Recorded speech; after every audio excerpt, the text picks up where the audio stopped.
So Byron and I are on our way to Thunderbird Lodge Retreat, where we're going to do our landscape and maybe wildlife and astro shoot. It's about an hour till we get there. Here's a little travel tip. We just saw a Mexican restaurant in this little town that we didn't know was here, like 30 cars in the parking lot.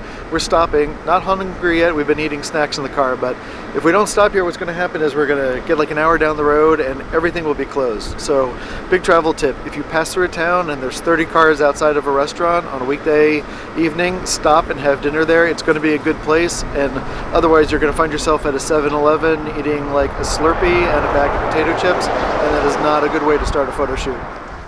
I don't usually travel with a lens like an 18 to 400 millimeter lens when I'm doing landscape stuff. Usually I'm shooting with something really long, or I'm shooting with something really wide, and wide is really what I'm normally using. But the cool thing about when you have a lens that's this versatile is that you can drive along a road and see the moon rising over some houses in the distance, and I think it's 1 day to a full moon right now. So at the 400 millimeter setting on this lens, it's the equivalent of about a 600 millimeter on a full frame sensor. So with the image stabilization in the lens, a 600 millimeter lens, I can actually shoot the moon right now handheld on this. If I just had a 16 to 35 or 24 to 70 or the stuff I'd normally take with me, I wouldn't be able to catch stuff like this. So even if I'm traveling now with something really wide, if I'm planning to do something like be in a park, shoot mountains, I bring something now that's really this versatile.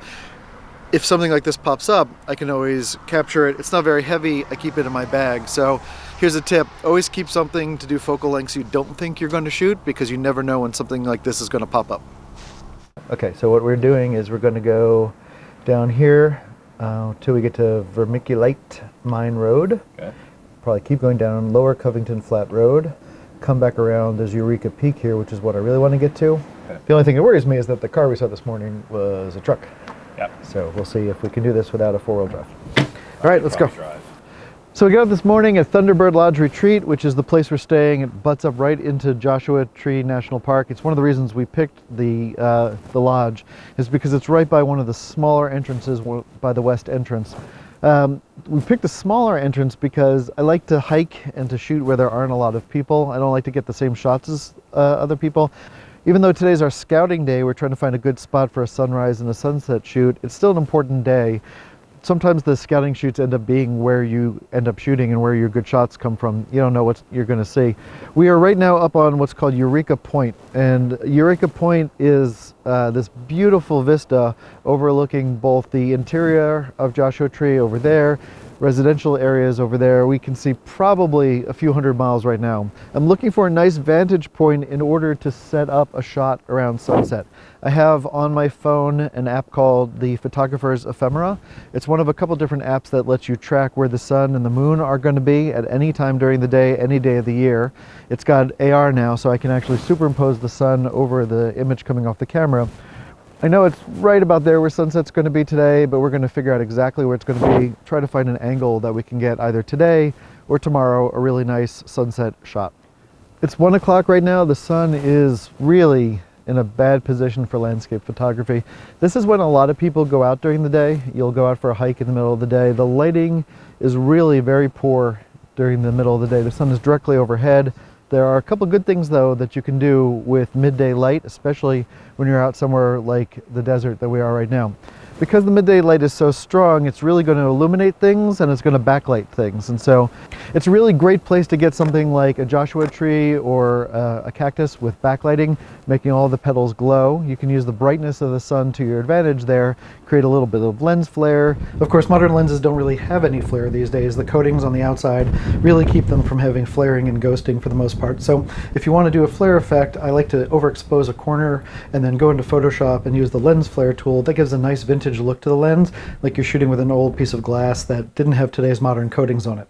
Other nice things about the sun being so high is it really makes colors pop, especially down at ground level. And so down here we've got these red bushes. They're really vibrant and very dark red.